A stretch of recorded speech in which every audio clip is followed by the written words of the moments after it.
Dari kawasan Kurinci 7 Pekalongan, FM 91,2 Radio Kota Batik News Interaktif Solutif. Bersama Trihandayani, Halo Kota Batik, kita lanjutkan kembali. Dan seperti yang tadi saya sudah sempat informasikan untuk Anda, saya sudah sempat sampaikan untuk Anda bahwa pagi hari ini ya menjadi agenda rutin. Dan sepertinya kalau talk show kesehatan itu kan 1 bulan sekali. Ini sudah masuk bulan Desember, berarti ini pertemuan kita untuk talk show Dinas Kesehatan Menyapa terakhir di tahun 2025. Semoga 2026 lanjut ya. Untuk informasi kesehatan nanti bisa disampaikan lengkap untuk kawan-kawan di rumah. Nah, hari ini tema yang bakal dibahas di talk show Dinas Kesehatan Menyapa adalah pengawasan pangan dalam pelaksanaan program MBG atau makan bergizi gratis. Ada Kepala Tim Kerja Seksi Kesling Kesjaor Dinas Kesehatan Kota Pekalongan, ada Ibu Maisaroh SKM ya. Silakan Anda yang di rumah yang barangkali punya pertanyaan berkaitan dengan pengawasan pangan dalam pelaksanaan program MBG bisa bergabung bersama kami melalui WA Center 0855420912 atau bisa juga memanfaatkan live chatting ya di YouTube Radio Kota Batik Pekalongan, karena live talk show pagi hari ini selain kawan-kawan bisa akses melalui kanal analog FM 91,2, kemudian live streaming di rkb.pekalongankota.go.id, bisa juga di akun YouTube Radio Kota Batik Pekalongan. Jadi monggo bisa bergabung bersama kami memanfaatkan sejumlah kanal tersebut ya untuk bisa menyapa narasumber kita. Mungkin ada pertanyaan berkaitan dengan program MBG. Apalagi kalau dalam beberapa waktu terakhir Kota Pekalongan sejauh ini memang bisa dikatakan untuk program MBG anak sekolah itu aman, begitulah ya, aman. Dan apakah amannya ini berkat pengawasan yang dilakukan oleh Dinas Kesehatan ataukah seperti apa? Langsung kita sapa narasumber yang sudah hadir. Selamat pagi, Assalamualaikum. Pagi, waalaikumsalam warahmatullahi wabarakatuh. Iya, sehat pagi hari ini Bu? Alhamdulillah. Sehat. Luar biasa ya. Akhirnya bisa ketemu. Kalau karena banyak sekali informasi-informasi dari Dinas Kesehatan, ketemunya langsung di studio mungkin bisa dikatakan setahun sekali kayaknya gitu ya. Mungkin ya Mbak Tri. Oke, beberapa yang mungkin memang urgent informasinya disosialisasikan ke masyarakat mungkin beberapa kali dalam 1 tahun ini. Tapi kalau sama Bu Mai kayaknya ini iya, baru ini dan ini penghujung ternyata ya 2025. Oke, pengawasan pangan dalam pelaksanaan program MBG. Ini kan jadi perhatian nasional gitu ya Bu ya. Betul. Dari mungkin kasus-kasus yang terjadi di beberapa daerah, kemudian ada juga pro kontranya. Ada yang pro, alhamdulillah, jadi anaknya nggak jajan sembarangan. Seneng gitu ya, dinanti-nanti ya. Menunya apa hari ini gitu ya. Yang di rumah juga akhirnya tidak usah repot-repot harus mempersiapkan menu hari ini apa, besok apa, karena sudah ada MBG gitu. Nah, gimana sih Bu dari Dinas Kesehatan Kota Pekalongan melihat urgensi pengawasan pangan dalam pelaksanaan program MBG Bu? Ya, jadi kalau kita bicara masalah pangan ini ya Mbak Tri ya, kalau kita bicara masalah pangan maka ada 2 hal yang tidak boleh ketinggalan, harus ada. Oke. Ya, yang pertama, pangan itu harus terpenuhi standar gizinya. Oke. Ya, yang kedua harus terpenuhi standar keamanan pangannya. Itu dua-duanya harus ada. Kalau salah satunya tidak ada, ya ujung-ujungnya penyakit. Contoh misalnya di program MBG ini ya, kalau kita bicara masalah standar gizi, itu sudah pasti terpenuhi. Karena di masing-masing dapur SPPG ini kan ada ahli gizi, ada satu ahli gizi itu wajib. Ahli gizi ini yang ditugaskan untuk merancang menu setiap harinya berikut kelengkapan gizinya. Jadi untuk gizi anak misalkan kelas 1 SD, SM itu berbeda-beda. Itu yang merancang ahli gizi. Jadi kalau kita bicara masalah standar gizi, insya Allah makanan MBG ini pasti bergizi karena itu sudah dihitung. Standarnya sudah protein ya, karbohidrat ya, itu sudah dihitung. Nah, yang jadi permasalahan sekarang standar keamanan pangannya. Ya, kalau program MBG ini yang tadi saya sampaikan sudah dirancang sedemikian rupa bergizinya begitu ya. Tapi kalau standar keamanan pangannya tidak ada, yang akan terjadi makanan ini saat dimakan akan menyebabkan sakit perut, diare, mual, muntah, akan menyebabkan keracunan yang sudah kita lihat di beberapa daerah ya. Jadi kalau kita bicara pangan, dua-duanya harus ada. Standar gizinya terpenuhi, keamanan pangannya juga iya. Demikian pula sebaliknya. misalkan ya standar keamanan pangannya terpenuhi gitu ya. Makanan ini diproses, dirancang sedemikian rupa dengan kebersihan yang luar biasa begitu ya. Tapi standar gizinya tidak ada. Misalkan ya kebutuhan antara protein, karbohidratnya tidak seimbang misalkan. Yang akan terjadi sama ujung-ujungnya penyakit. Jadi kalau kita bicara makanan, dua-duanya harus ada. Standar gizinya ada, keamanan pangannya ada. Nah, tema kita hari ini kan bagaimana pengawasan keamanan pangannya begitu ya. Seberapa pentingnya ya tadi saya sampaikan. Kalau kita bicara makanan dua-duanya harus ada. Karena kalau kita bicara masalah keamanan pangan, itu kita bicara masalah bagaimana makanan ini diproses ya. Supaya makanan ini tadi aman ya, tidak menyebabkan penyakit, terbebas dari segala macam cemaran gitu ya, baik itu cemaran fisik, kimia maupun biologi. Misalkan contoh ya, kita bicara cemaran fisik dulu ya. Kalau kita disajikan makanan ya, kemudian di dalam makanan itu secara tidak sengaja gitu ya, ada streplos di dalamnya. Yang akan terjadi sama saja ya, bikin cedera gitu ya. Berarti makanan itu tidak aman gitu. Kemudian contoh lagi, misalkan kita disajikan makanan ternyata di situ sudah ada cemaran biologi, ada bakteri misalkan. Sama, saat kita makan malah bikin diare. Saat anak diare, mual, muntah, zat gizinya tidak akan terserap. Nah, jadi program MBG ini akan berhasil mencapai tujuannya. Kita tahu tujuan besar MBG kan memperbaiki status gizi ya, meningkatkan asupan zat bergizi buat sasaran begitu ya. Ini tidak akan tercapai kalau keamanan pangannya tidak ada. Baik. Dua hal yang sekali lagi harus ada dalam program MBG. Begitu ya. Jadi harus terpenuhi gizinya, kemudian keamanan pangannya juga harus ada gitu ya.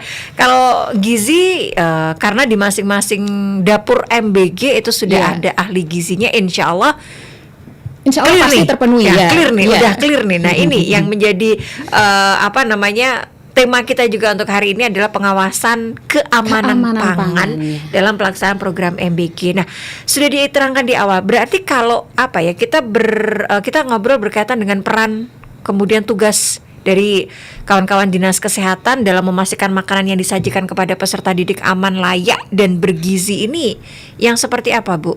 Ya, jadi kalau di bagian kami ya, saya di bagian kesehatan lingkungan, kami melakukan pengawasan di dapur SPPG itu ya. Yang pertama terkait dengan pemenuhan standar keamanan pangannya. Jadi kita bisa menuju ke pangan yang aman tadi ya, dikonsumsi layak, aman, tidak menyebabkan penyakit, tidak menyebabkan keracunan. Itu syaratnya kalau terpenuhi 4 standar. Ya, yang pertama standar tempat. Tentu tempat harus bersih ya, kemudian jauh dari sumber pencemar begitu ya. Kemudian secara standar bangunan, atap, lantai, dinding juga harus memenuhi syarat. Nah, kalau kita bicara standar tempat, ya kita tahu sendiri ya, dari BGN tidak akan mungkin memverifikasi kalau secara tempat tidak memenuhi syarat. Sehingga kalau dari sisi tempat, hampir semua SPPG yang ada di Kota Pekalongan semuanya sudah memenuhi syarat. Siap. Nah, kemudian standar yang kedua yang kita awasi adalah alatnya, Mbak Tri.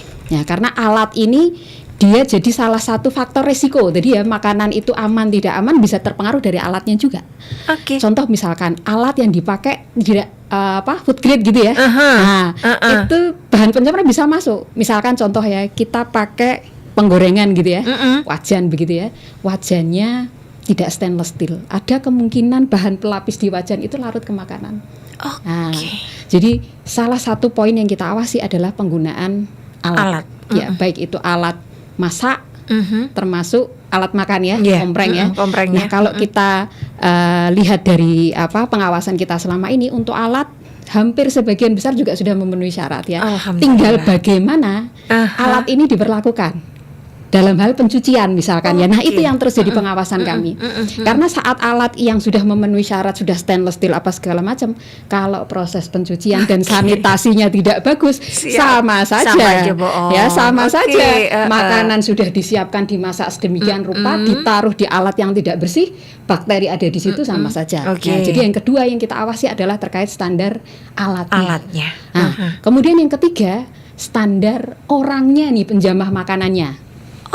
Nah, standar untuk penjamah makanan itu yang pertama, satu harus sehat. Harus sehat. Kalau penjamah makanannya sakit gitu ya, misalkan lagi diare, lagi tipes, itu beresiko tinggi. Baik. Dia bisa menularkan ke makanannya. Yang kedua, standar untuk orangnya itu harus tahu ilmunya mengolah makanan. Nah, ini yang penting Mbak Tri. Karena apa yang kita lihat selama ini, relawan atau pekerja di SPPG itu sebagian besar tidak punya pengalaman memasak besar ya, tidak punya pengalaman catering. Jadi makanya kami di Dinas Kesehatan itu begitu ada dapur yang baru mau operasional ya, itu kita wajibkan karyawannya harus pelatihan terlebih dahulu. Nah, jadi salah satu tugas kami waktu kemarin ya awal-awal pokoknya ada dapur itu langsung kita kejar. Ayo yang sudah operasional, ayo kapan mau pelatihan, karena ini penting. Orang yang ngolah makanan harus tahu ilmunya mengolah makanan. Apa yang boleh, apa yang tidak boleh, gitu ya. Dan yang terakhir terkait standar bahan pangannya ini Mbak Tri. Bahan pangan yang istilahnya apa ya, kita belanja bahan gitu ya, sayur, daging ayam gitu ya, telur. Itu harus ada standarnya, bahan seperti apa yang boleh masuk dan diterima di SPPG. Karena ini kunci penting. Bahan yang istilahnya apa ya, kita mau masak begitu ya, kalau bahannya sudah jelek begitu ya, bahannya sudah tidak bagus ya, mau diolah dengan chef yang sepintar apapun ya, dengan alat yang secanggih apapun, hasilnya tetap tidak bagus. Jadi yang kita awasi terkait standar keamanan pangan ini 4 poin ini. Tempat, alat, tempat ini berarti sarana bangunan ya, secara fisik ya. Kemudian alatnya di dapur, termasuk omprengnya, kemudian petugas penjamah makanannya, dan standar bahan pangan. Banyak ya, jadi nggak hanya sekedar ngawasi berdiri lihat yang masak itu ternyata tidak gitu. Baik, dan ini yang kemarin sempat dikomunikasikan proses pengawasan keamanan pangan karena tadi kan harus meliputi 4 hal itu ya Bu Mei ya, dari tahap pemilihan bahan hingga penyajian di sekolah. Ini proses panjangnya yang seperti apa Bu?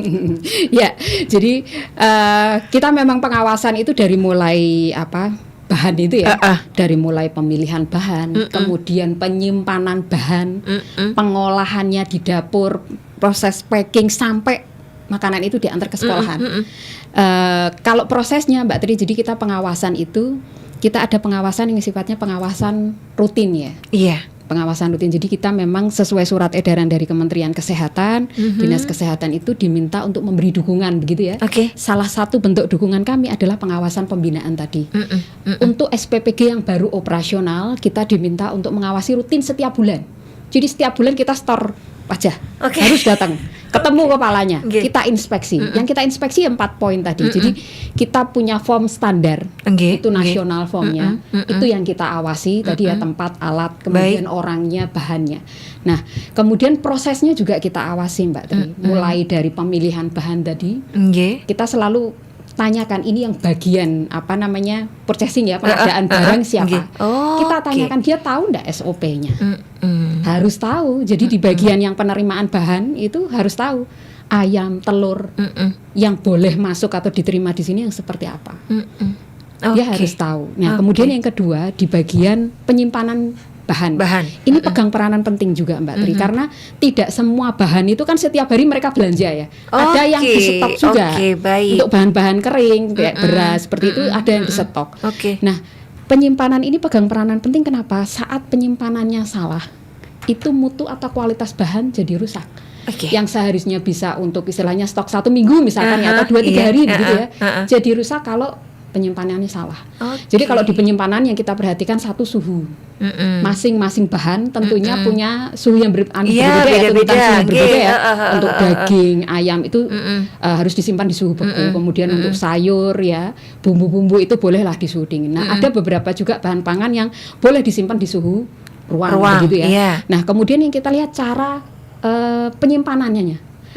Bahan makanan itu tidak boleh langsung bersentuhan dengan lantai, tidak boleh langsung bersentuhan dengan dinding. Nah, itu yang kita amati. Meskipun sudah ada rak-raknya, ya, tapi kadang, nah ini yang perlu selalu kita sampaikan kayak gini itu tidak benar. Ini harus begini, harus begini. Jadi penyimpanan itu juga punya peranan penting. Jangan sampai mutu atau kualitas bahan yang tadi sudah dibeli dipilih dengan seperti itu ya. Jangan sampai rusak hanya karena penyimpanan. Salah penyimpanannya. Gitu. Nah, kemudian kalau di proses pemasakan itu yang kita pantau ya, satu kebersihan, kemudian kebersihan di dapurnya ya, kemudian alatnya sebelum dipakai itu dicuci atau tidak, karena kita tidak tahu saat alat sudah setelah dipakai kan pasti dicuci ya, disimpan ya, kita tidak tahu di penyimpanan itu mungkin ada kecoa, bisa jadi ada kontaminasi di situ. Itu kita pastikan, kita lihat prosesnya seperti apa, apakah itu alat dicuci dulu atau tidak, kemudian personelnya, relawannya pakai APD lengkap tidak. Masker, kemudian penutup rambut, sarung tangan, begitu ya. Itu kan upaya kita ya, upaya kita untuk mencegah cemaran tadi masuk ke makanan. Karena cemaran ini yang bikin makanan jadi rusak. Ya, yang harusnya makanan nyampe sekolahan masih layak gitu ya, masih awet, kok jadi sudah basi, sudah ngiler. Kenapa? Ya karena sudah ada cemaran. Lah cemaran masuk dari mana? Ya 4 tadi. Tempatnya kah? Kalau tempatnya kotor ya cemaran masuk dari situ. Orangnya kah? Kalau orangnya cuci tangannya aja kan aturannya. Pegang bahan yang berbeda itu harus cuci tangan dulu. Harus cuci tangan dulu. Itu kita lihat. Terus karyawannya itu tahu enggak cara cuci tangan yang baik dan benar. Walaupun saat pelatihan itu sudah kita latih. Cuman dipakai atau tidak, ya itu yang perlu kita awasi. Cuman kembali lagi Mbak Tri, kita ini Dinas Kesehatan, kita kan sebagai pengawas eksternal ya. Dari pihak SPPG, Kepala SPPG, Asisten Lapangan itu sebagai pengawas internal. Mereka yang harusnya mengawasi rutin setiap hari, karena kan kalau dari Dinas Kesehatan Puskesmas tidak mungkin kita bisa mengawasi setiap hari, tidak mungkin. Jadi pengawasan internal tetap harapan kami tetap dari internal SPPG, Kepala Asisten Lapangan, ahli gizi, pantau SOP di masing-masing bagian tadi. Yang pembelian bahan benar enggak itu beli bahannya, dicek tidak. Kemudian yang penyimpanan dicek tidak. FIFO-nya rotasi bahan itu jalan tidak. Jangan-jangan stok masuk pojok, keluarnya nanti itu bahaya karena juga. Karena di pojok jadi justru malah terpojok. Malah terpojok begitu ya. Nah, itu mungkin Mbak Tri yang kita pantau, yang kita awasi. Baik ya. Jadi kalau dari Dinas Kesehatan ya bukan kewajiban utama istilahnya kan begitu ya. Pengawasan itu memang sudah seharusnya ya diawasi oleh para petugas ataupun kawan-kawan yang ada di SPPG itu sendiri. Itu yang harus setiap hari memastikan 4 hal tersebut ini bisa diterapkan dengan baik ya. Karena kita nggak main-main loh ya. Jadi memberikan makan untuk anak-anak generasi mendatang gitu kan, 2045 generasi emas gitu kan. Ini harus benar-benar sesuai. Berarti sekali lagi standar kemudian pedoman dari Kementerian Kesehatan kemudian BPOM berkaitan dengan MBG ini harus semuanya dipatuhi begitu Bu Mai. Betul. Jadi dari BGN sendiri itu ada SOP, ada juknis. Dari Kementerian Kesehatan juga ada. Nah, yang dipakai yang mana sebetulnya hampir sama. Yang penting di masing-masing dapur SPPG SOP itu semua ada, dijalankan dan dipantau. Itu yang penting. Jangan sampai SOP-nya kita tanya ada tidak SOP untuk pemilihan bahan? Ada Bu. Nah, tapi tidak ditempel. Ya. Jadi hanya di dokumennya. Jangan sampai seperti itu. Itu yang terus kita lakukan pengawasan, kita edukasi, kita dampingi, kita pembinaan seperti itu. SOP-nya ada gitu. Tapi di lapangan entahlah. Nah, ini yang menjadi catatan tentunya ya. Dan sekali lagi silakan untuk pagi hari ini kawan-kawan di rumah yang barangkali juga punya pertanyaan untuk bisa disampaikan ke narasumber kita, langsung saja bergabung bersama kami, manfaatkan WA Center 0855420912. Kita jeda terlebih dahulu dan pastikan sekali lagi untuk kawan-kawan tetap stay tune, live talk show Dinas Kesehatan Menyapa. FM 91,2 Radio Kota Batik. Anak sekarang tuh kalau ngomongin liburan apa sih Mas? Healing ya. Healing. Nah itu kita perlu bedain dulu tuh. Sebenarnya liburan sama healing tuh sama apa beda? Oke, nah itu dia. Ketika di luar itu biaya itu naik, tetapi kita masih melakukan sesuatu yang biasa-biasa saja, sebagaimana di tahun-tahun sebelumnya, artinya kita sudah terjebak ke dalam zona nyaman. Jadi kan sebenarnya banyak pikiran-pikiran yang hati-hati loh. Kita bisa terjebak di pikiran itu. Padahal pikiran itu tidak membantu kita dalam keseharian. Tidak hanya sekedar anak kita mamanya keterlambatan bicara kemudian kita anggap sepele, jangan. Tapi apakah ada faktor-faktor lain yang menyertai dalam proses tumbuh kembangnya? Siapa sih yang gak ingin menjalani hidup yang membahagiakan? Tentu, siapapun akan sangat mendambakannya. Makanya, supaya hidup Anda makin bahagia dan bermakna, simak obrolan seputar Anda dan keluarga. Setiap Selasa pukul 19 waktu Indonesia Barat, hanya di FM 91,2 Radio Kota Batik. Anda dan keluarga, karena keluarga begitu berharga. Nak, katanya pemerintah kasih bantuan 2 juta loh buat semua warga. Mama mau daftar dulu nih. Jangan asal klik mah, bisa jadi itu penipuan loh. Loh tapi ini tuh dari grup keluarga loh. Tante Lili juga udah nge-share. Justru itu mah, hoax sering menyebar lewat grup WhatsApp keluarga. Karena orang langsung percaya tanpa cek dulu. Nah terus, ini gimana caranya Mama tahu beneran atau hoax? Gampang mah. Pertama, cek sumber berita. Pastikan dari media terpercaya apa enggak. Kedua, lihat tanggal dan waktunya mah. Nah yang terakhir, cek dulu situs resmi kayak turnbackhawk.id atau cekfakta.com. Oh, iya bener nih. Gak ada info gini di situs resminya. Untung Mama belum isi data. Nah, mulai sekarang hati-hati mah. Jangan langsung percaya berita yang lagi viral. Kalau ragu, cek dulu sebelum nyebarin. Ingatkan Mas dan Bayu, cek sebelum sebar, saring sebelum sharing, hoax itu merugikan. Jadi, jadilah penyebar fakta, bukan dusta. Pesan ini disampaikan oleh pemerintah Provinsi Jawa Tengah.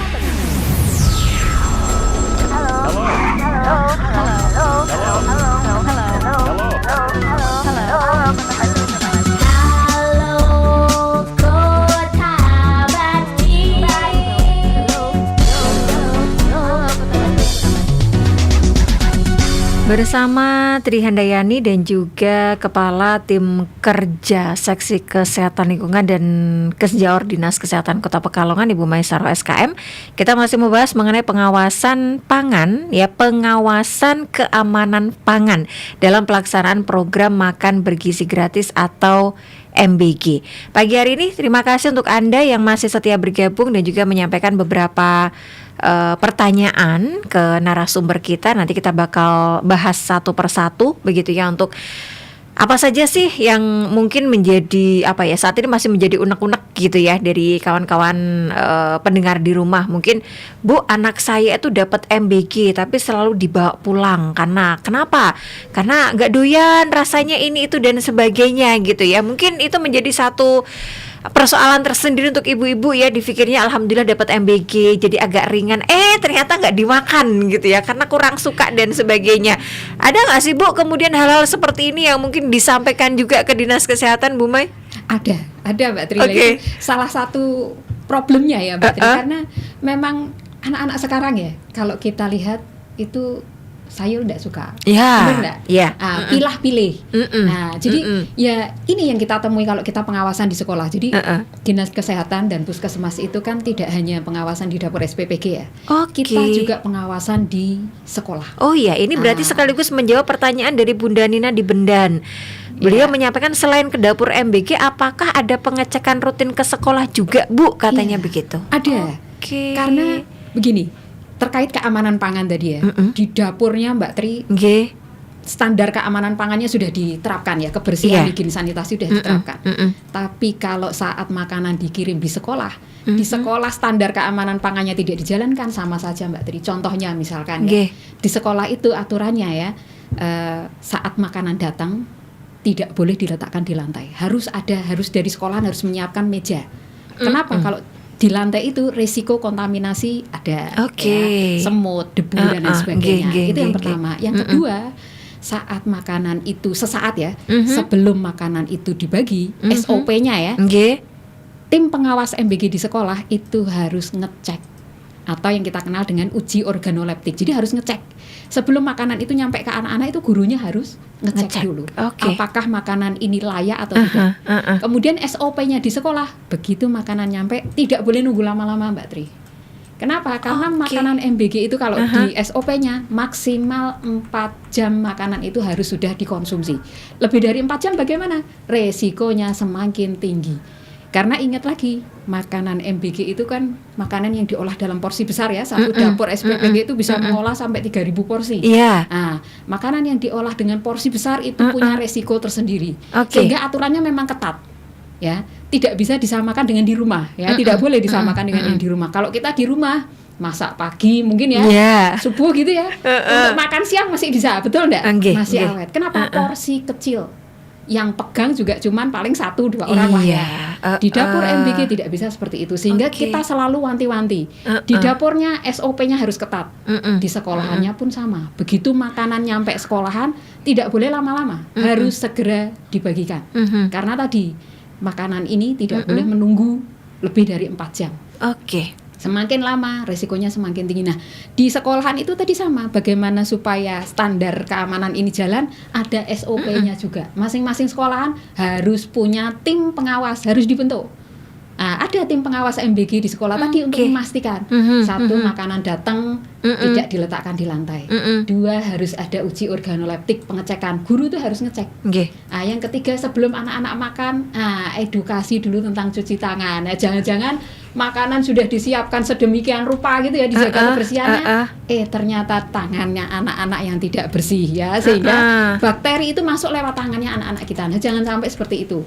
Nah, jadi betul-betul kita lakukan pengawasan bagaimana supaya MBG ini bisa mencapai tujuannya. Jadi asupan bergizi buat anak-anak seperti itu. Berarti sekolah harus punya tim khusus untuk MBG, intinya tim begitu ya Bu ya? Pengawas MBG di sekolah yang tugasnya tadi memastikan datang itu ada yang ngecek, ya, kemudian memastikan anak-anak cuci tangan dulu, memastikan sesaat sebelum MBG dibagikan ada edukasi tentang gizi, karena jangan lupa tujuan MBG ini tidak hanya memberikan makanan bergizi saja di piring makanan dimakan selesai begitu ya, tapi juga meningkatkan pengetahuan anak-anak tentang gizi, karena ini penting Mbak Tri. Yang jadi masalah di negara kita sekarang ini, anak-anak kita suka makanan yang tinggi gula, garam, lemak, GGL-nya ya. Suka makan makanan kemasan. Nah, jadi edukasi gizi itu penting. Baik. Nah, ini pertanyaan untuk sekolah-sekolah. Bagaimana, apakah tim pengawas di sekolah ini berjalan sesuai dengan SOP-nya ataukah bagaimana gitu ya? Jangan kemudian mobil MBG datang, langsung saja ke aula gitu, langsung aja nih, pokoknya taruh. Waduh, catatan berarti ya Bu ya. Jadi mekanisme pengecekan higienitas dapur, peralatan, bahkan hingga personal higien ini sekali lagi menjadi fokus begitu ya dari Dinas Kesehatan, dan meskipun 1 bulan sekali kemudian fokus ke dapur-dapur yang baru ini sudah dilaksanakan dengan baik. Nah, tapi kalau pendampingan kemudian tadi pelatihan untuk beberapa ini ya Bu ya, ini itu gimana Bu? Ya, jadi pelatihan itu yang pertama tadi seperti yang saya sampaikan, pelatihan untuk pengelola dapurnya, termasuk relawannya semua harus tahu ilmunya olah pangan. Jadi di pelatihan itu sudah ada kurikulum standar dari Kementerian Kesehatan ya, ada 6 materi wajib yang harus kita sampaikan. Yang pertama terkait dengan kebijakan ya, jadi dia harus tahu kenapa dapur SPPG itu wajib memenuhi standar keamanan pangan, termasuk wajib punya SLHS. Nah, ini yang agak baru, sertifikat layak higien sanitasi ya. Ini baru-baru ini saja Mbak Tri, baru kurang lebih bulan Oktober ya, semua dapur SPPG wajib punya sertifikat layak higien sanitasi. Karena SLHS ini bukti minimal Mbak Tri memenuhi 4 syarat standar tadi.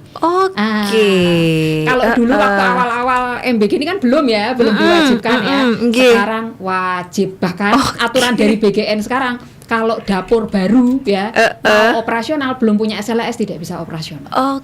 Jadi memang BGN komitmen ya. Semua dapur harus memenuhi standar dulu baru boleh operasional. Nah, itu materi yang pertama. Yang kedua, kita sampaikan terkait cemaran tadi. Penjamah pangan harus tahu resiko yang menghadang makanan itu apa saja. Ada resiko atau bahaya secara fisik tadi ya, kimia termasuk biologi. Nah, di antara 3 resiko ini sebetulnya semua berbahaya Mbak Tri, menyebabkan resiko semua ya. Tapi yang paling berbahaya adalah yang cemaran biologi atau bakteri lah ya, virus. Kenapa? Karena ini makhluk hidup. Itu yang selalu kita wanti-wanti. Ini makhluk hidup loh.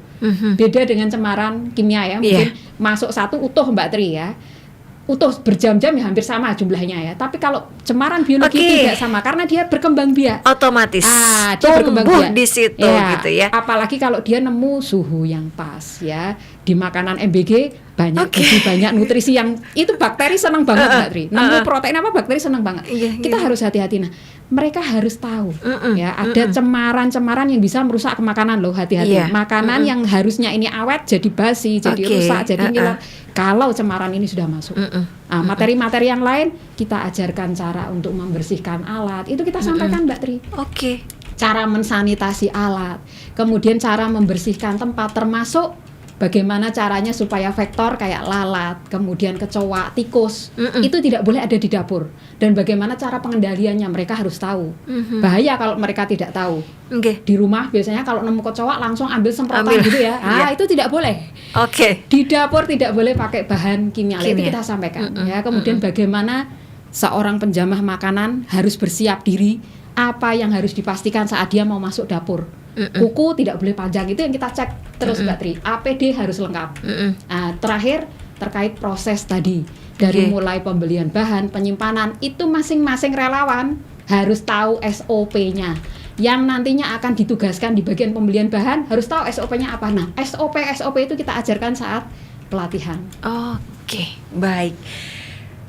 Enggak simpel sebenarnya untuk ya memang yang seperti itu gitu ya Bu ya. Dan ini nggak sih monitoring di lapangan itu sampai dengan apa ya, sampling makanan dan sebagainya begitu Bu? Betul. Jadi saat kita kunjungan itu tidak hanya kita datang bawa checklist, kita lihat, kita tanya-tanya, tidak Mbak Tri.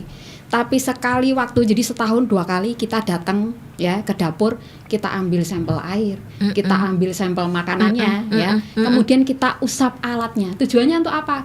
Untuk ngecek, untuk ngelihat ya proses higien sanitasinya jalan enggak? Karena itu gampang sekali akan ketahuan. Contoh misalkan ya yang sering ini saya sampaikan ya, alat itu ya, alat masak, pisau, telenan, kemudian ompreng itu kita swab. Kalau hasil swab ini masih kebaca bakterinya, artinya apa? Proses pembersihan sanitasinya belum benar, harus cek lagi. Sama juga kayak di makanan, saat kita minta sampel makanan hari ini apa? Ayam, oseng misalkan seperti itu ya.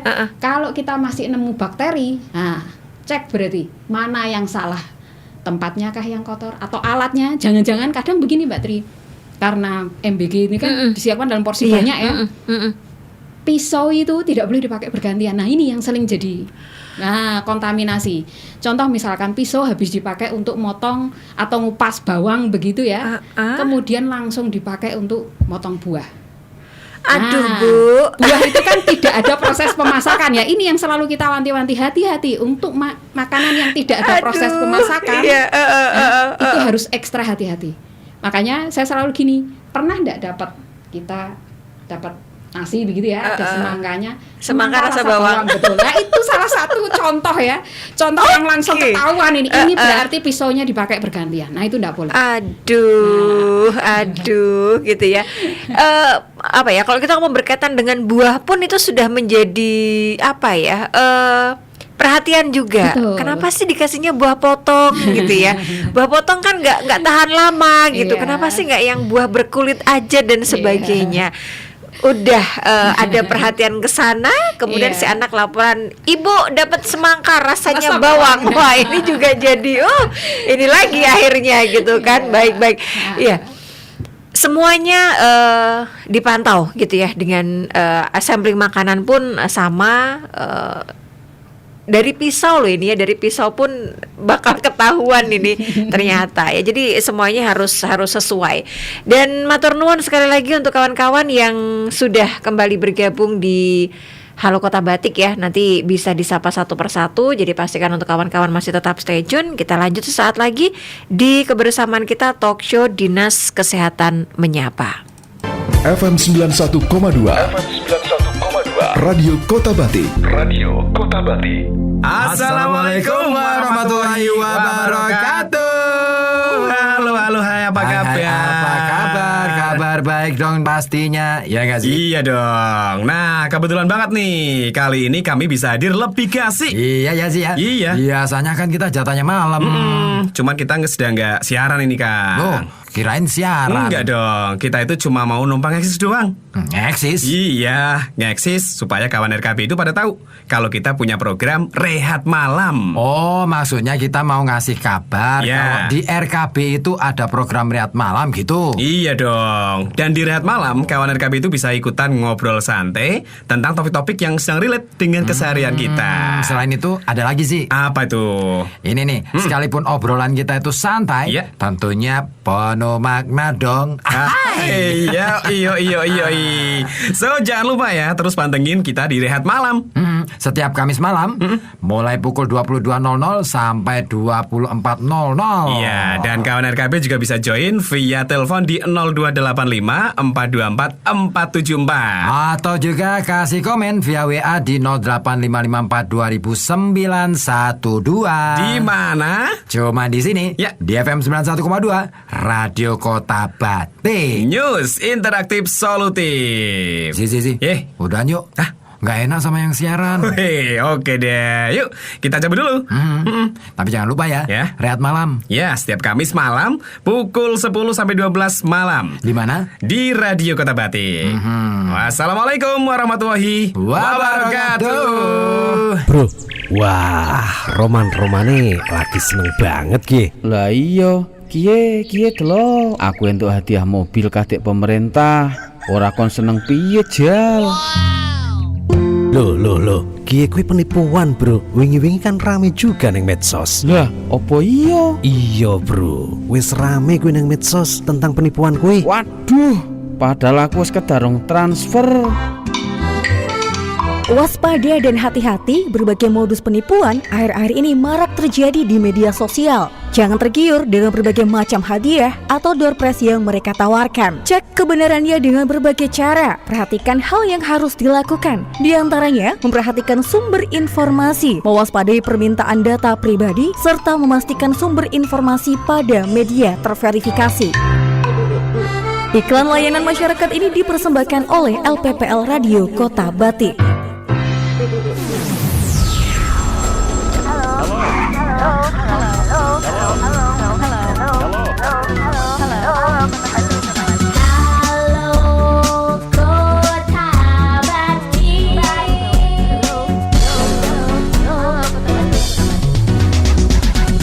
Selamat pagi kembali, terima kasih banyak untuk Anda kawan-kawan yang masih setia bergabung. Sudah menyampaikan beberapa informasi dengan memanfaatkan WA Center 08554200912. Nanti kita coba untuk bisa sapa satu per satu. Dan kita masih bersama dengan narasumber untuk pagi hari ini, Bu Mei. Apakah untuk Kota Pekalongan gitu ya Bu, ya bisa dikatakan bahwa kesiapan sekolah, SDM, kemudian fasilitas pendukung ini sudah sesuai dengan penerapan standar keamanan pangan itu sendiri atau seperti apa Bu? Secara umumnya Bu? Ya, jadi kalau secara umum ya hasil kita pengawasan ke sekolah-sekolah ya. Ya, dari ini ya perlu kami sampaikan bahwa dari Kementerian Pendidikan itu begitu program MBG ini berjalan kan sasaran utamanya kan dari peserta didik ya. Iya. Jadi dari Kementerian Pendidikan itu sudah mengeluarkan pedoman juknis standar ya di sekolah itu yang harus disiapkan apa. Termasuk tadi yang saya sampaikan, makanan datang kan tidak boleh diletakkan di lantai ya. Jadi sekolahan harus menyiapkan ruang untuk transit termasuk mejanya. Harus ada. Kemudian yang kedua sarana cuci tangan ya. Dengan kelengkapannya tentunya ya. Harus ada sabun ya. Nah kemudian juga tim pengawas tadi harus dibentuk di masing-masing sekolah. Harus ada tim pengawas. Siapa yang mengalatih? Nanti dari Dinas Kesehatan juga. Jadi tim pengawas ini harus tahu tugasnya apa, yang harus dilakukan apa. Saat ngecek itu ngeceknya bagaimana? Karena sempat juga jadi agak rame ya. Aduh, dari guru harus mengecek dulu, nanti kalau ada apa-apa gurunya dulu dong yang keracunan. Nah itu karena belum tahu ya tata cara mengecek. Jadi kalau mengecek makanan itu kan bertahap ya. Dari dicek dulu teksturnya ya, aromanya. Kalau dari tekstur aroma kok sudah tidak layak, ada kecurigaan ya jangan dilanjut. Kembalikan ke dapur SPPG supaya dievaluasi semua. Apa yang salah ini? Yang seharusnya makanan itu kan sudah ada jamnya ya. Di dapur SPPG pun sudah ada aturannya. Mulai memasak pertama itu jam berapa? Sudah ada aturannya. Jadi dari BGN sudah mengeluarkan SOP. Memasak pertama untuk kloter pertama misalkan kan kadang satu dapur SPPG itu kan memasak tidak hanya sekali ya. Ya, jadi ada beberapa kloter gitu ya. Itu sudah ada aturannya. Karena tadi ada batasan waktu makanan ini begitu matang ya, tidak boleh menunggu lebih dari 4 jam. Sehingga dari dapurnya pun harus komitmen, harus hati-hati. Kalau itu dilanggar ya siap-siap ada komplain, siap-siap ada keluhan. Ya, itu yang selalu saya sampaikan. Dapurnya harus menjaga, sekolahannya pun harus menjaga. Kalau saya lihat secara umum sudah oke gitu ya untuk Kota Pekalongan. Iya. Jadi kalau tadi guru harus menjadi garda terdepan gitu untuk ya. memastikan semuanya aman.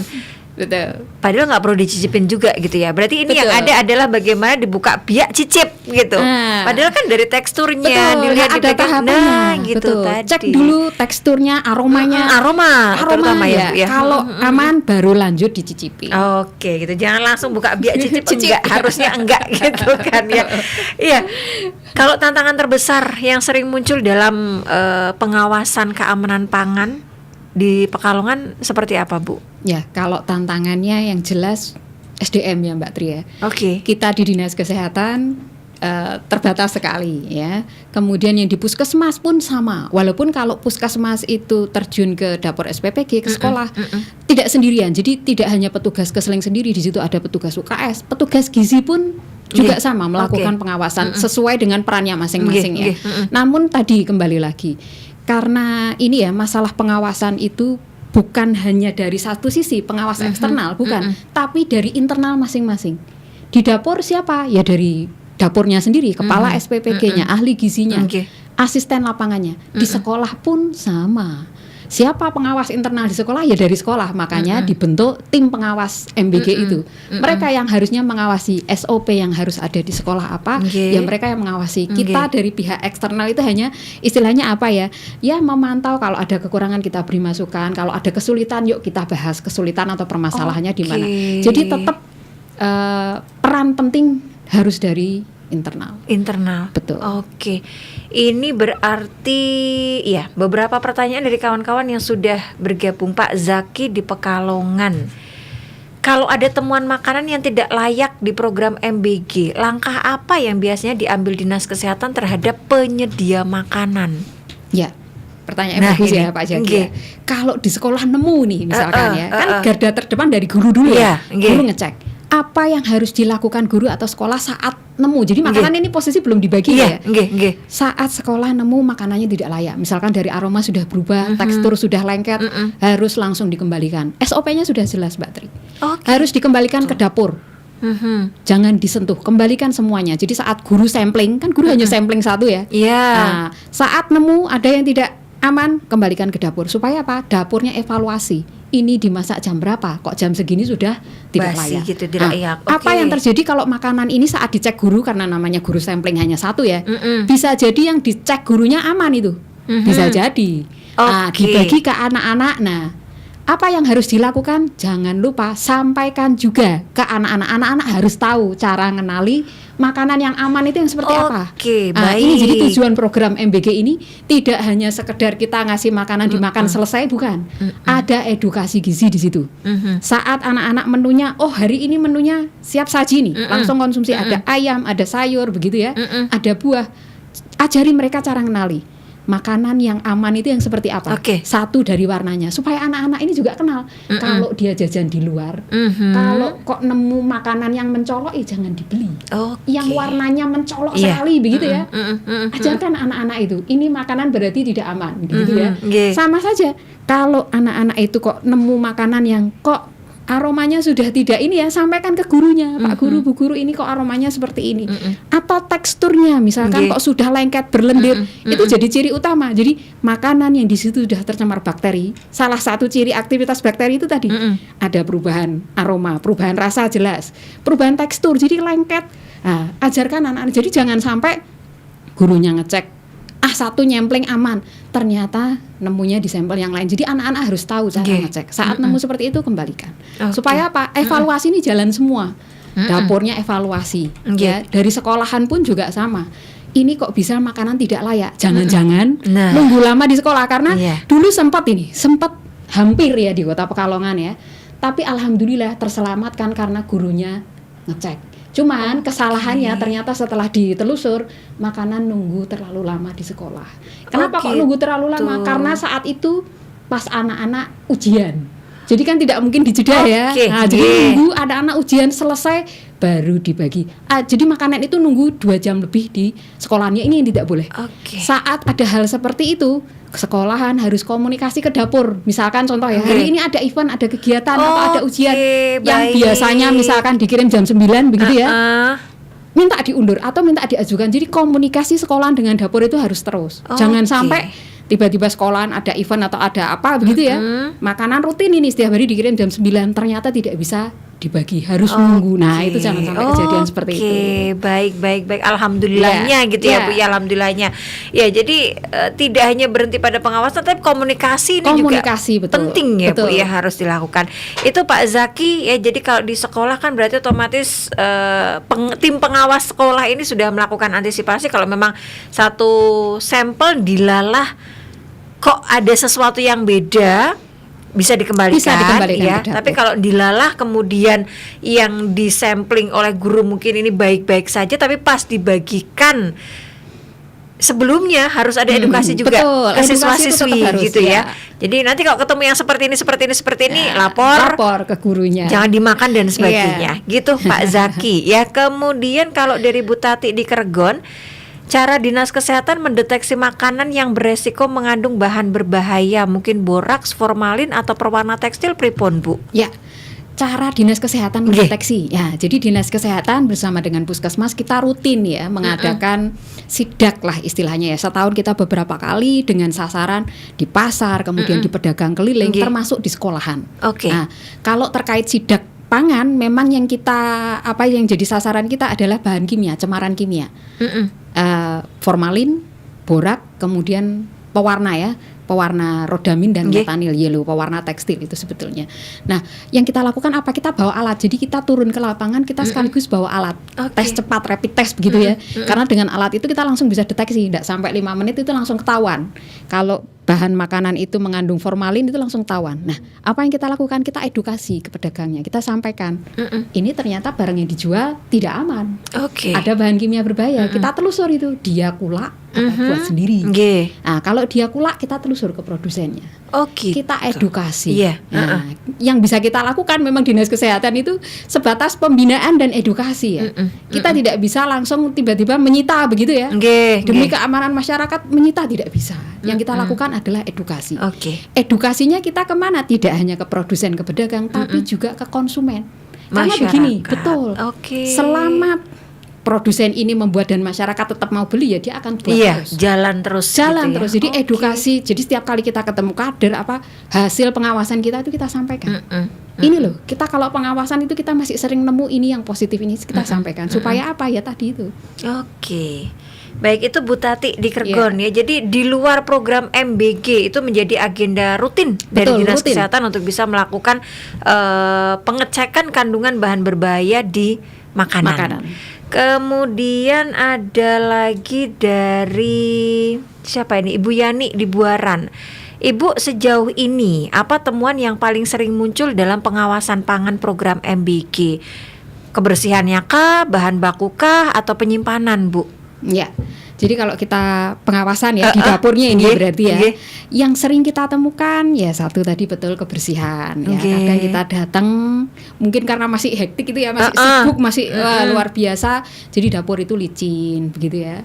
Kemudian yang sering kita temukan juga tadi saat penyimpanan ini makanan masih diletakkan di lantai. Kan tidak boleh ya. Bahan makanan itu tidak boleh bersentuhan langsung dengan lantai. Kemudian suhu ruang penyimpanan. Meskipun secara aturan beberapa bahan itu boleh disimpan di suhu ruang, namun SOP-nya kalau untuk dapur SPPG, karena tadi saya sampaikan ya, dapur SPPG itu SOP-nya memang sedikit ketat. Untuk bahan makanan kering misalkan kayak beras, telur, aturannya itu penyimpanannya tidak lebih dari 25 derajat Celcius. Berarti artinya apa? Di ruang penyimpanan harus ada AC atau pendingin. Kalau di suhu ruang biasa kan bisa nyampe ya, itu tidak boleh. Kemudian juga kontrol terhadap suhu chiller misalkan atau freezer. aturannya kalau freezer beku ya harus minus ya. Oh iya. Nah, kadang ada yang tidak ada kontrolnya, catatan monitoringnya itu tidak ada. Jadi SOP mungkin sudah ada, tapi pengawasannya yang belum. Jadi namanya suhu penyimpanan kan harus dikontrol ya. Dari mana kita tahu itu sesuai aturan atau tidak, begitu ya? Harus ada catatannya. Kemudian sama di pemasakan juga, ya. Chef atau malah harus tahu ini makanan matang nih, harus matang, karena kalau tidak matang resiko. Beberapa kasus yang pernah terjadi keracunan di luar itu ya, ada daging ayam dalamnya masih merah. Itu kenapa terjadi? Ya kemungkinan karena memang dia terburu ya, dia harus menyiapkan sekian porsi, harus matang sehingga ayam itu udah langsung diolah tanpa memperdulikan di dalamnya itu belum matang. Nah, itu yang perlu kita pastikan. Caranya bagaimana dia memastikan itu panas nyampe itu ke dalamnya, matang sempurna, itu penting. Jadi kontrol hal-hal seperti itu terus kita lakukan.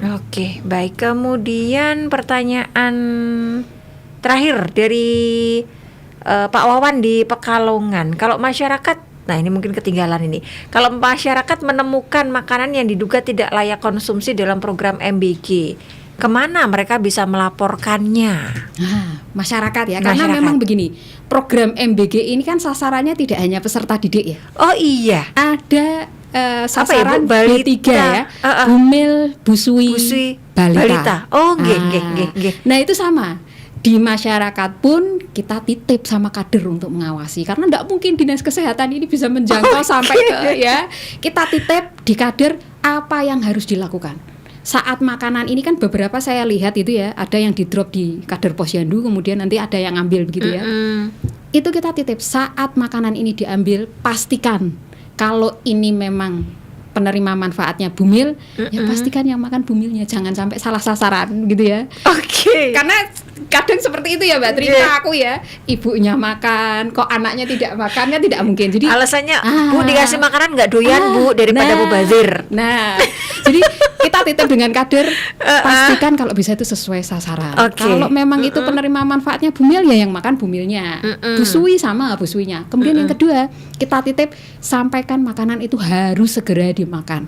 Karena tadi tidak boleh nunggu lama-lama. Jangan sampai nih misalkan sasaran untuk balita begitu ya.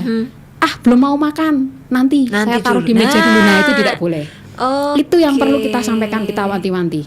Pertanyaannya sama ya, kalau nemu yang tidak layak bagaimana? Itu gimana? Nah, karena ini pengawasnya kan dari kader ya.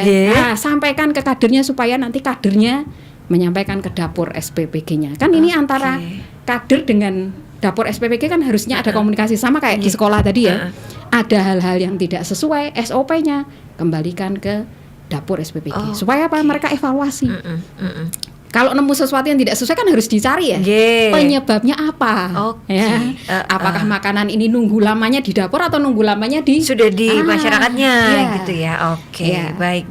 Ya, jadi SOP-nya jelas ya Pak Wawan di Pekalongan, dan jangan sampai kemudian sudah ada SOP jelas, kemudian kita sudah ada wadah nih untuk kita bisa melaporkan apabila menemukan beberapa hal tersebut.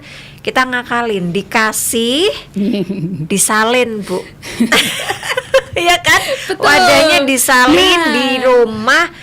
Ini kayaknya oke nih gitu ya. Tapi anak belum mau makan nih. Masuk nanti dulu gitu.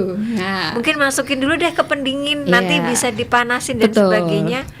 Jangan kayak gitu. Harusnya ya Bu, langsung dimakan saja. Harus ya, karena ini kan juga menjadi salah satu nanti bahan evaluasi. Kalau memang dimakan berarti oke. Kalau enggak kan langsung ketahuan. Jangan sampai kemudian ternyata sudah masuk ke pendingin, dimakan dia udah nggak enak kan, semuanya kan sudah kecampur. Kalau makanan itu diinget Mbak Tri, proses pengengetan ini kalau ngengetinya salah itu jadi risiko juga. Itu tadi belum sampai mendidih sempurna gitu ya, itu jadi masalah juga. Yang kedua, saat makanan itu diangeti yang jelas nilai gizinya pasti akan turun. Jadi harapan kami segera dikonsumsi. Jangan akal-akalan gitu ya. Terima kasih kawan-kawan yang sudah bergabung untuk pagi hari ini. Dan berarti peran petugas, kemudian orang tua atau bahkan guru dan lingkungan ini benar-benar bisa mendukung keamanan pangan untuk gizi seimbang itu tadi Bu Mei. Betul. semua orang harus terlibat begitu ya. Tidak hanya dari dinas kesehatan. Kalau melihat dinas kesehatan puskesmas, kita petugas hanya berapa begitu ya. Sehingga guru, orang tua di rumah pun punya peran yang penting. Kenapa? Karena anak ini kan waktunya hampir 2/3 waktu anak itu kan di rumah ya. Sepertiga yang lain di sekolah. Di sekolah tanamkan kebiasaan baik supaya itu jadi budaya. Ajari anak mengenali, oh ini loh makanan yang sehat, makanan yang tidak sehat. Yang sering jadi ini juga makanan MBG itu sering jadi ini dibanding-bandingkan. Makanannya kurang enak, anyep seperti itu. Nah, sebetulnya ini tuh contoh makanan yang bergizi itu ya yang seperti ini, yang diatur gula, garam dan lemaknya. Nah, karena memang lidah anak-anak kita ini sudah terbiasa begitu ya. Kalau makan yang pedes, yang asin, yang digoreng-goreng begitu ya. Jadi MBG ini jadi sampel contoh makanan bergizi nih ya seperti ini. Ya, jadi edukasi di sekolah oleh guru penting. Di rumah pun sama. Jangan sampai anak ini jadi malah bingung. Di sekolah saya diajari seperti ini, di rumah ternyata balik lagi. Nah, jadi ini megang peranan penting semua. Baik. Dan target atau capaian yang ingin diraih dalam implementasi pengawasan pangan program MBG di Kota Pekalongan bagaimana, Bu? Ya, jadi kalau targetnya harapannya ini ya, kita berusaha semua dapur tadi memenuhi standar ya. Semua harus punya sertifikat layak hygiene sanitasi. Standar keamanan pangan juga diterapkan juga nih di sekolah dan di masyarakat tadi, karena kita penerima MBG itu tidak hanya peserta didik ya, ada penerima bumil, busu. Jadi di masyarakat itu juga harus sama. Standar keamanan ini harus tetap jalan ya. Kemudian juga satu lagi Mbak Tri, mungkin saya lupa ya, kalau ada keluhan ya terkait MBG atau masukan, bolehlah ya istilahnya menunya yang lebih bervariasi atau yang, nah boleh istilahnya kalau ada masukan, karena dari pihak BGN sudah ada hotline untuk menyampaikan keluhan atau masukan terkait MBG. Ya mungkin bisa ini ya, hotline MBG itu di nomor 0852 2615 0966. Ini jadi kalau ada keluhan, masukan, monggo dari masyarakat, dari sekolahan boleh disampaikan. Itu ya. Jadi targetnya tidak hanya kemudian masyarakat sehat karena menerima MBG, tapi bagaimana masyarakat itu juga bisa mengolah sesuai dengan SOP itu tadi. Ya. Kembalinya adalah seperti itu ya. Jadi bukan hanya sebagai penerima, tapi bagaimana nanti kita meskipun lingkup kecil, tapi kita bisa jadi pelaksana juga gitu ya Bu Maya. Terakhir Ibu, mungkin ada pesan atau barangkali ajakan untuk masyarakat agar bareng-bareng nih kita bisa menjaga kualitas anak-anak kita. Mereka kan investasi untuk masa depan. Betul tadi yang disampaikan Mbak Tri. Jadi kualitas kesehatan anak-anak kita itu ditentukan oleh apa yang mereka konsumsi setiap hari. Tidak bisa hanya kita bergantung dari anak-anak sudah dapat MBG. Itu ditentukan juga lah pola konsumsi yang lain seperti apa. Yuk kita coba lihat lagi ya, konsep gizi seimbang itu yang seperti apa. Cukup protein, cukup karbohidrat, tidak berlebih begitu ya. Kemudian kita mulai biasakan anak-anak ini jaga kebersihan lingkungan, perbaiki perilaku ya. Jadi perilaku dan lingkungan itu dua hal penting yang menentukan derajat kesehatan kita. Ya karena ini kita bahas masalah MBG, yuk kita mulai ini ya mulai biasakan ya untuk makan makanan yang bergizi seimbang. Baik. Ibu, saya terima kasih banyak pagi hari ini sudah bisa menyampaikan banyak sekali informasi, dan sekali lagi saya juga banyak dapat ilmu baru gitu ya. Oh iya ya, ternyata nggak hanya kemudian karena MBG sudah di rumah saya kembali dengan menu-menu yang seadanya gitu, enggak ya.